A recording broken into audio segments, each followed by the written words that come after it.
Last time we spoke about Shandong Province. Yes, this one province of China just always seems to be the breeding grounds for trouble. It's actually a common saying. Historically, Shandong was unique in many ways. Geographically, it was densely populated, almost exclusively with farmers, the majority of whom were quite impoverished in its western portion. Just about all invading armies had to go through it when coming from the north, leading the province to be very unstable. Bandits roamed its region throughout time, leading local communities to seek protection via what we in the West called boxers. These martial artists became a part of Western Shandong, the strong men to fight off the enemies. Shandong also birthed numerous sects, and when they mingled with the boxer types, rebellions spread continuously. The Ching dynasty had a hell of a time with Shandong Province beginning in the late 18th century, and things would only escalate further by the 19th. This episode is The Big Sword Society and the Armor of the Golden Bell.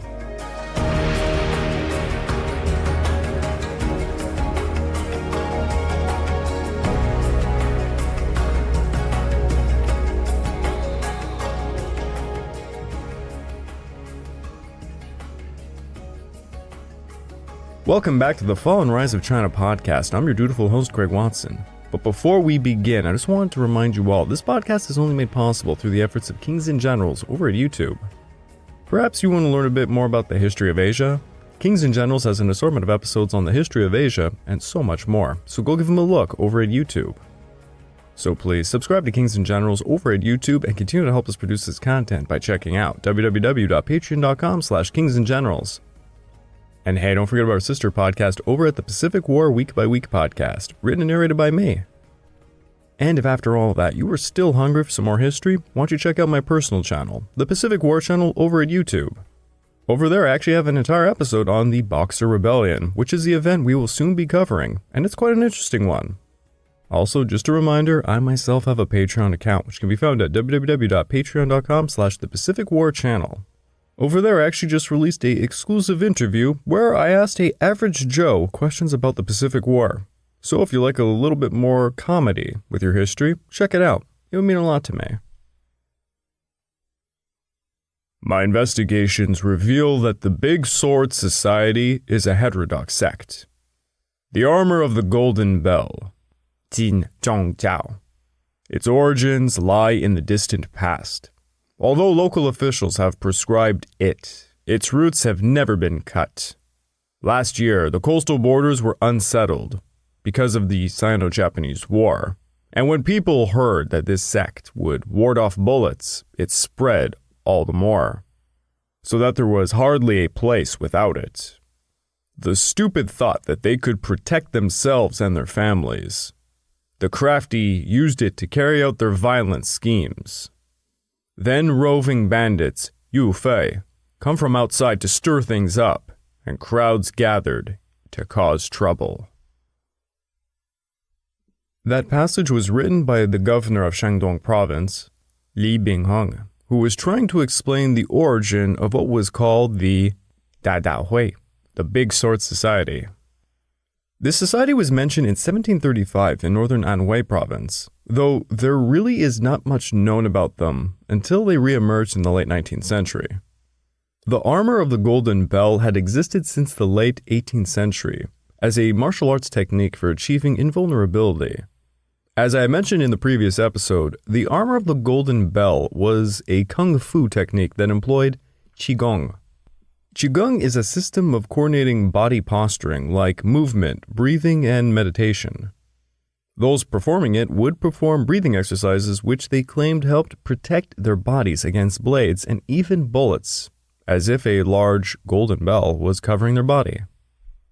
Several practitioners of this technique were associated with various sectarian societies like the Eight Trigrams back in 1813. These people usually made charms using red paper, burned and swallowed them. Sometimes they cast spells, or better said, incantations, to appeal to various gods for help. The Armor of the Golden Bell sounds like an organization, but I am just trying to hammer out the fact it's actually just a technique. It just so happens many organizations used it, but it has been confused often to be its own organization. To give a firmer example, there was a man named Zhang Luijiao, who grew up in Guan County of Shandong. He, his father, and younger brother were Taoist priests, and they learned boxing and healing methods from another family member in 1782. The next year, a teacher from Hunan Province taught Zhang the armor of the Golden Bell technique and gave him 2 charms. It is said after learning the technique, he took up more boxing and taught disciples for profit. He eventually became associated with the 8 trigrams. He later learned the spell Jiankong, Zhouyu, True Emptiness Spell, from a Li trigram member. Zhang claimed he left the sect because his teacher kept demanding donations and thus did not take part in a rebellion that would later occur. However, students of his did take part in said rebellion. So the armor of the Golden Bell at least seems to be part of something larger. It was a well-established boxing technique in the northern China Plain region. It was an invulnerability spell against sword or knife attacks, and its practitioners were often found to be likened to sects. Historians argue about the relationship between the Big Sword Society and other sects. Some argue the Big Sword Society was an off-branch of the White Lotus. Others believe it was nothing more than a martial arts group. Now, the Big Sword Society that re-emerged in the late 19th century had its birthplace in southwest Shandong and the northern part of Xuzhou in Jiangsu Province. Now, southwest Shandong was an area where bandits flourished. Salt smugglers, opium dealers, all the black market types had activity in this part of Shandong. This all led to a rise in martial artists, the boxers, and the region was seen sort of like the Wild West of America. German missionaries described the area and its inhabitants as, quote, firm of character, braver, and less cunning than the rest, but on the other hand, also more coarse and rough. Japanese observers noted this. They are feared because of their aggressive disposition and inclination to fight. Quarrels, brawls, and combats, daily occurrences in Shandong, most of all in Jiaozhou. In Yanzhou, wherever you go, there is hardly a place where you do not see fights. Needless to say, this area was particularly difficult to control during the 19th century, which was ridden with rebellions. Salt smuggling had been an integral part of the border economy, but by the 1880s and the 1890s, opium production was on the rise. It began with foreign-traded opium, but by the 1880s, native production increased markedly, especially in Suzhou. In the early 1890s, Dangshan opium exploded in Dangshan County, and with it so did incidents involving the Big Sword Society.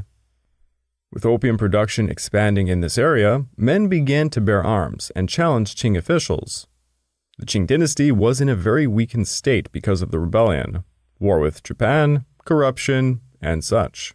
Thus, banditry exploded. When the Japanese began marching into China proper, it sent refugees and bandits into the Shandong-Jiangsu-Henan border area. Many villages simply became bandit lairs, leading to inter-village feuds. The missionaries in the area became involved in said feuds as bandits used the church for protection. There were countless French Jesuits who were lured into bandit lairs like in Jiangsu to help offer protection. It was in this type of environment that allowed for the Big Sword Society to flourish. When the First Sino-Japanese War brought an unprecedented wave of banditry and violence, it became time to develop effective means of self-defense. And here, the armor of the Golden Bell shone brightly. A man only known by the name of Zhao came to Shan County from southwest Shandong from either Zhuli or Huijian. He was described as a wandering Taoist priest, and he took up shop in Shan County, working as a hired hand in the village of Xiaobing in Liaozhong around 1894. It seems to make some money he began teaching martial arts and perhaps even some sectarian rituals. No one knows for sure, but one thing is known, that he taught the armor of the Golden Bell technique. Here is an in-depth passage on how the technique worked. When they study their techniques, the poor need not make an offering, but those who can offer 6,000 Beijing cash as a gift. In the middle of the night, they kneel and receive instruction. They light lamps and burn incense, draw fresh water from a well, and make offerings of it. They write charms, fu lu, on white cloth. The words of the charms are vulgar and improper. There are such phrases as Patriarch, Duke of Zhou, Immortals of the Peach Blossom, Golden Bell, Iron Armor, Protect My Body. Those who spread the art can neither read nor write. They have others write for them. They also teach spells, Zhou. While chanting spells, they burn charms, mixing the ashes in water and instructing the initiate to kneel and drink. Then the teacher breathes in from above the lantern and blows out over the initiate's entire body. Then he beats him with a brick and staff. After chanting spells for 3 nights, one can withstand swords. It is said that after chanting for a long time, even firearms cannot harm one. It is much like breathing exercises, yun qi, where the breath, qi, moves. Even a fierce chop cannot penetrate. But if one loses concentration, then the blade will enter. The simple people do not understand and think it is a magical technique. It fits with other descriptions of the technique, sometimes seeing people recite incantations, swallowing charms, and hitting themselves with swords or bricks. Sounds like a fun time. The Big Sword Society used a variety of invulnerability techniques like the armor of the Golden Bell, the Te Bushan, iron cloth shirt, or Wu Ying Bian, shadowless whip technique. All of these stress the beating of one's body to resist further injury. There were a lot of martial arts groups in the region, but the Big Sword Society distinguished themselves for heavily using incantations and charms. Now Zhao taught many, but his leading pupil was named Liao Shuduan, who was reportedly 43 years old in 1896. Liao Shuduan had a decent education. He attempted the lowest examination, the Xiangyuan degree, but he never passed. So he purchased the Tianshan degree, which brought him to the lowest fringe of the gentry class. Again, going back to the opium wars, the corruption of the Ching dynasty was simply getting worse and worse. You could just pay for positions. Liao Shuduan was the head of a fairly important family in his village, and they held quite a lot of fertile land. Liao Shuduan learnt the armor of the Golden Bell from Zhao, and he began teaching his own disciples in the village and neighboring villages. His greatest students would become the leaders of the Big Sword Society in their villages. The most well-known of these were Cao Deli, a wealthy peasant in his 30s from Shan County in the village of Caolo, whose male population almost all joined the Big Sword Society. Cao was the leading household of said village. Next was Peng Guilin from the market town of Daliji, whom Liao saw as a man of great substance. He was indeed a wealthy man from a wealthy family. Another was Zhao Yunjie in Zhouzhuang, which was part of Cao County, known as the Stockade Lord. The reason for their society was first to defend their people against the bandit scourge. This inherently meant protecting one's land, and thus landlords were quick to join up. But the extremely poor, who did not have any land and thus no real home to protect, did not. If it is to be believed, part of joining meant each member had to burn 10 cash worths of incense per day. Thus, the poor really could not afford to join. There are some accounts that many joined because of personal dependency on landlords who drew themselves into the organization. According to the son of Liao Shuduan, both poor and rich joined the Big Sword Society. The poor joined to help their landlords watch their homes, so they could get something to eat and drink and some entertainment from their landlords. Thus, Liao Shuduan became the leader of the Big Sword Society with his best disciples as the various leaders within it. In the spring of 1895, the banditry going on in Shandong and Jiangsu provinces became so bad, the Qing government actually took notice. Many in the court feared the bandits would help the Japanese by stealing ammunition shipments for troops at the front lines. They began to hear rumors of groups of people utilizing the armor of the Golden Bell technique to combat these bandits. The invulnerability techniques always led to bad things, and the Qing court had made great efforts to censor and dissuade such things. However, in the face of the banditry problem, the Qing court sent word to the governor of Shandong, Li Bingheng, to annihilate the bandits. but not to outright kill them or anything, just to disperse these guys who were said to be using the armor of the Golden Bell technique. It was quite a lenient action. The key official in the area was a man named Yu Xian, who had been promoted to Dao Tai, given control over southern Shandong. Yu Xian responded enthusiastically to the order against the bandits. By June that year, Li Bingheng reported back to the court that Yu Xian had arrested hundreds and killed dozens of bandits. There were countless accounts of bandits stuck in wooden cages outside Yu Xian's yamen, who died of exhaustion and starvation. However, as Yu Xian was trying to seize all of the credit, a lot of credit was due to the Big Sword Society, who had proven themselves to be great allies to the anti-bandit campaign.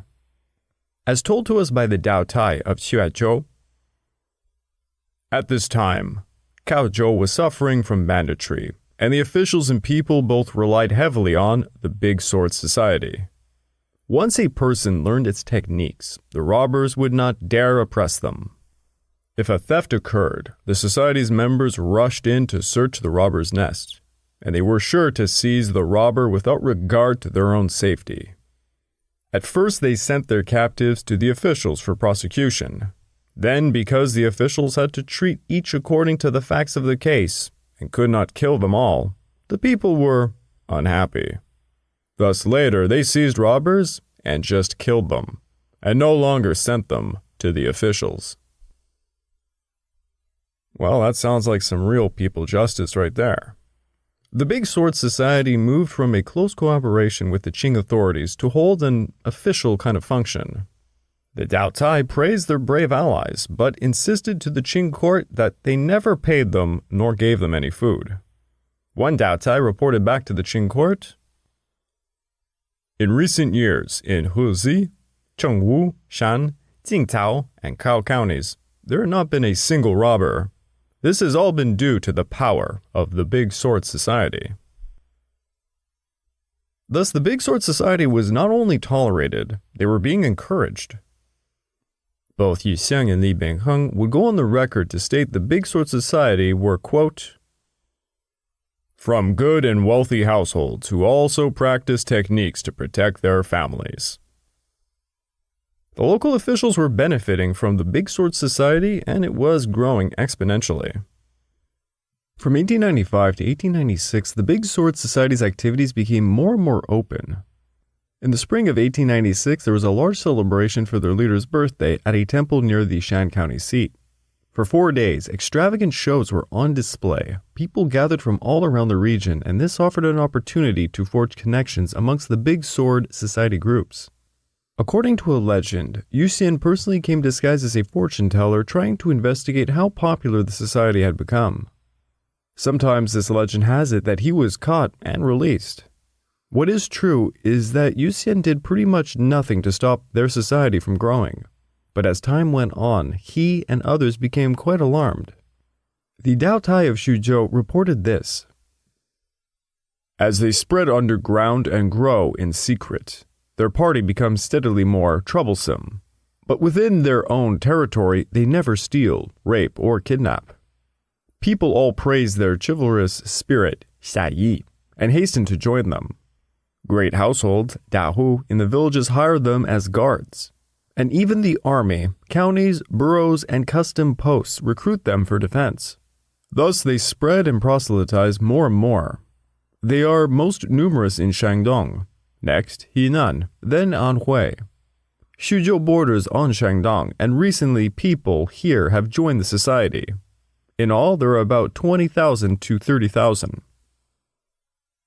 Some estimate by 1896 the Big Sword Society were 100,000 strong. But that seems an exaggeration. They did not really have a solid chain of command. Rather, large village groups had a leader who held ties to Shi. But if the bandits came in numbers, these villages would mobilize, and though a loose organization, it was still quite powerful. There was another powerful group in Shandong and Jiangsu, the Church.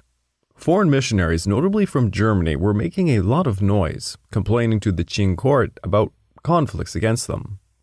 In late June of 1895, a riot occurred when Bishop Anze tried to gain permanent residence in the city of Yangzhou.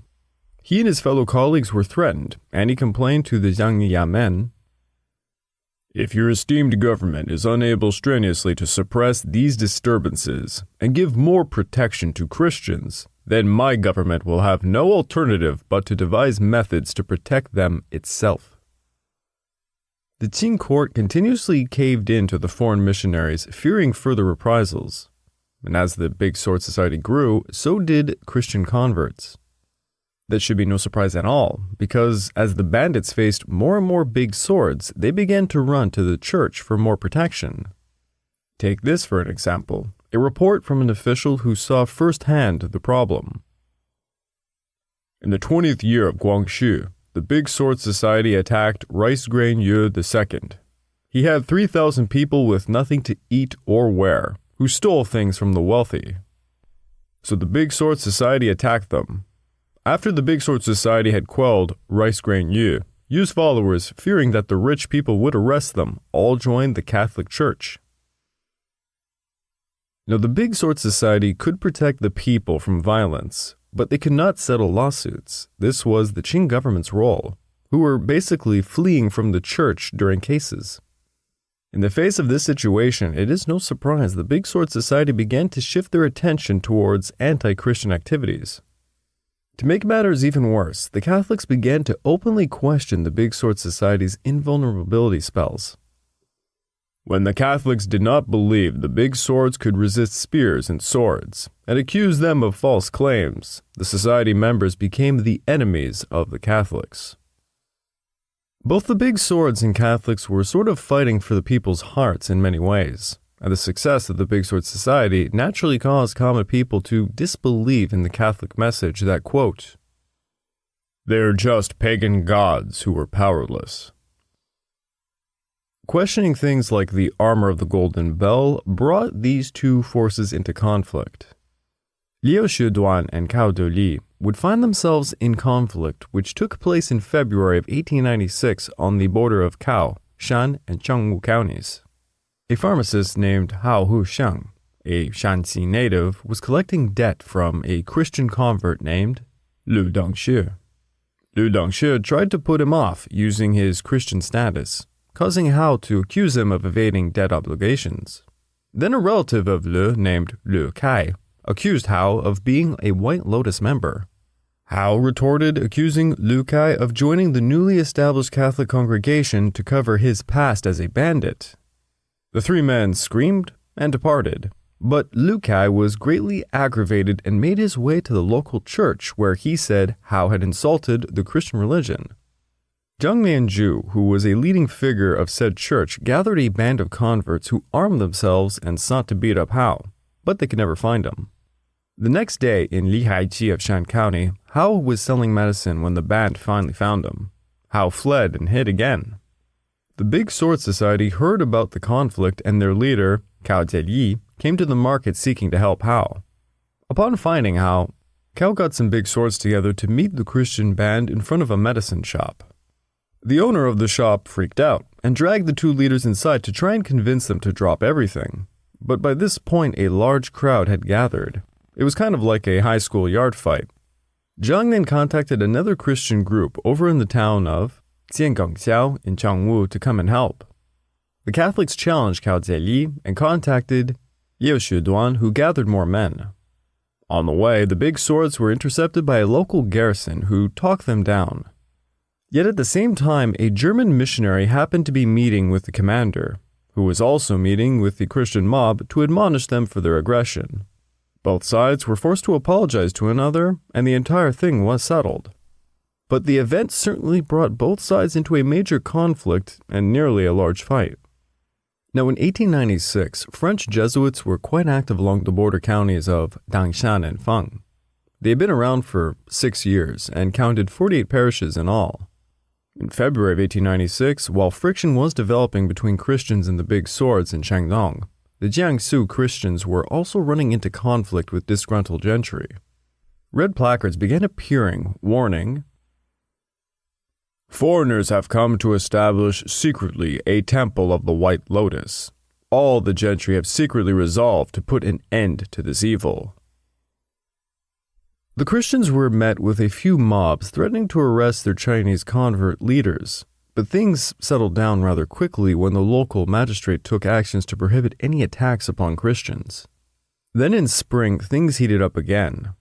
A local argument between two families over land rights in Dongtuan brewed up. On one side was Pang, the other Liu. The dispute lay in the villages of Pang Jialin and Liao Qitao, who traditionally had the Yellow River running between them.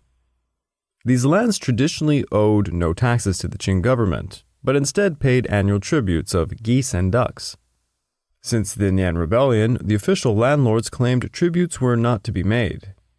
This was likely due to the Yellow River shifting its course in the 1850s, which resulted in less waterfowl. However, now their lands had become extraordinarily rich in soil. Now they were able to grow quite a lot of food. Until the 1890s, the Pangs were the most powerful in the area. But then, in 1892, their family leader died, and a new one, Pang Sanjie, had issues consolidating his power.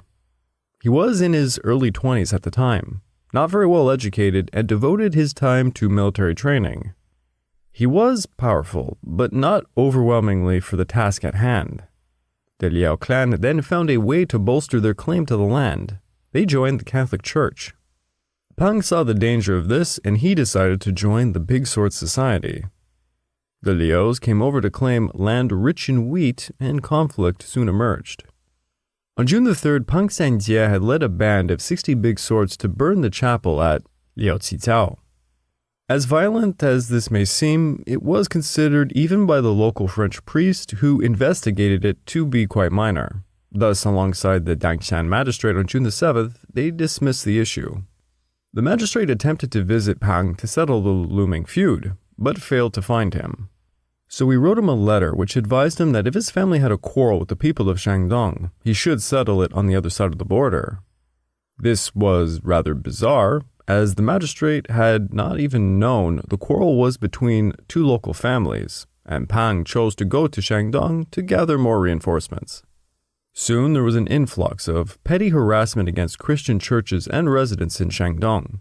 However, for Pang and his family, their activities remained in Jiangsu.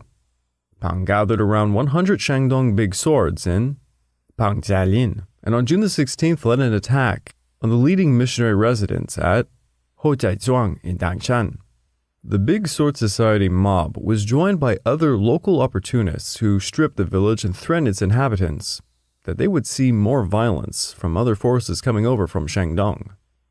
Pang and his mob set up a base in Hozhaizhuang for 5 days, using it to loot 15 neighboring Christian villages. Meanwhile, the local Ching officials acted quickly to protect foreign missionaries in Dangshan and Feng counties, evacuating them and their possessions to Ching.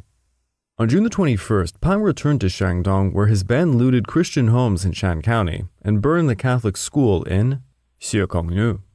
A few days later, Pang's mob was now around 1,000 strong, and they came back to Dangshan to loot more Christian homes, and they marched to a missionary residence located in Daitaolao in Feng County. They found the village deserted and proceeded to burn numerous homes, before returning to Hozhaizhuang, where they burned many buildings. Pang Sanjie had thus stripped northern Jiangsu Christians of nearly everything they had, and he was running out of targets. The Jiangsu Qing officials were trying to mobilize a defense. Meanwhile, Liu Shiduan and Kajie Li began distancing themselves from Pang and placed Peng Guilin in charge of the Shandong contingent, aiding his band. Pang's band was running out of food, so they went back to Shandong to a large town called Maliangji, but not all were members of the Big Swords. On June the 29th, some of the band members began to loot places, and this led to a local militia rising alongside regular Qing troops to put up a defense. The Big Swords scattered in Shan County, but Peng Guilin was caught and arrested by troops from Xuzhou. The Big Swords tried to rescue him, but were defeated in battle, seeing 2 casualties and 18 arrests. After this, the Big Swords hid in their homes as the Qing forces arrested more of them. That was the end of a rather small conflict, but it's important to see how things were set into motion. French Jesuits reported 2 main mission residences at Daitaolao and hotbed were attacked alongside Christian homes in over 16 villages. The church settled the losses with local Ching officials for only 2,000 strings of cash on June the 26th, before the final battle had occurred. The Germans in Shandong submitted their report, which amounted to petty vandalism in some chapels in 17 villages, and the burning of 119 rooms in Shigongnu. For this they received 12,020 strings of cash. There were no Christian casualties during the entire conflict, either Chinese or foreign. The big swords got rowdy, targeted the property of Christians, but made sure not to take any lives. If they wanted to take lives, they easily could have, as they had demonstrated. The Qing authorities were too busy with another ongoing. There was a large Muslim rebellion raging in Jiangsu, and Jiangxi seeing General Dong Fuxiang with numerous forces going into the northwest. Thus, the trouble of the big swords was pretty small in comparison. In Shandong Province, Yu Xiang was given responsibility for pacifying the Big Sword Society. He was appointed judicial commissioner and Dao Tai of Yanzhou. His first order was to apprehend Liu Shuduan and Cao Zeli. On July the 7th, Yu Xiang arrested Liu Xiaodui and interrogated him and had him beheaded. Cao Zeli was also arrested and executed by officials working for Yu Xiang. The deaths of their two top leaders, who were easily caught by luring them to banquets, by the way, showcased how naive the society was. Likewise, an order went out to arrest Pang Xiangjie and to chop off his head. However, the local gentry were afraid to go against Pang Xiangjie. Instead, in April of 1897, the heads of the Pang family offered another solution. They presented the local French missionary, Father Dore, the names of 4,000 Pangs willing to convert to Catholicism. The next day, Father Dore's church was overflowing with 300 to 400 Pangs, including the parents and children of Pang Xiangjie. The Pang family negotiated a deal with the church, who in turn twisted the Qing officials' arms. The deal was simple.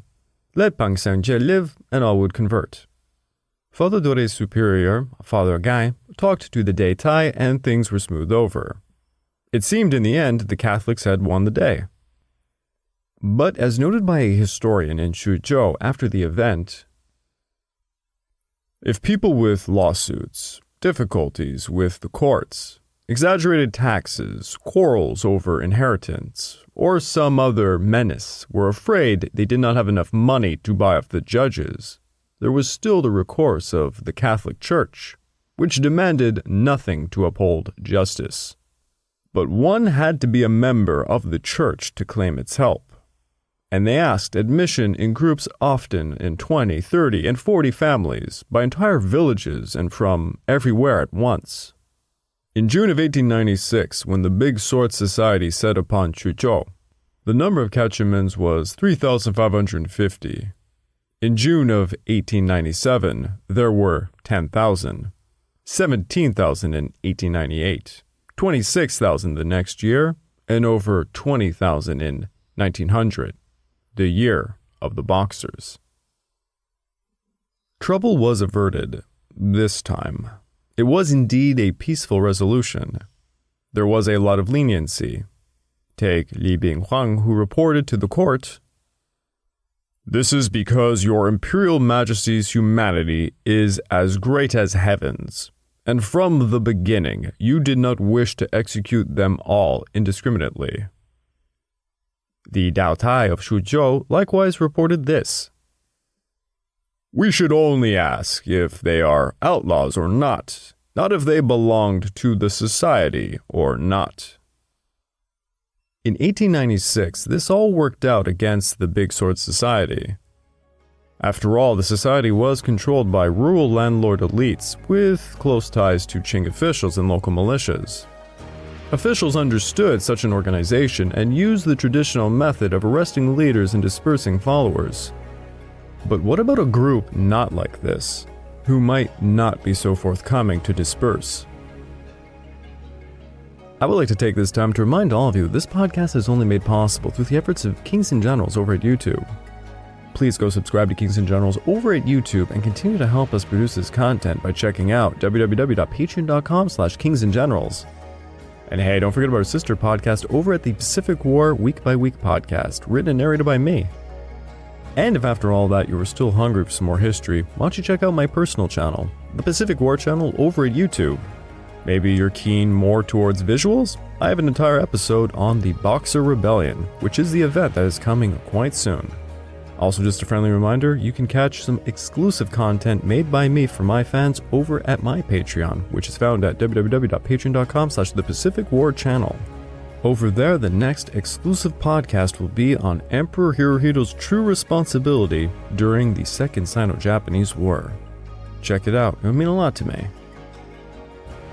They chanted incantations, ate charms, and smacked another with bricks. The Big Sword Society made some waves in the 1890s, but their story is far from over. Because next time we are speaking about another group who, let's just say, loved to box.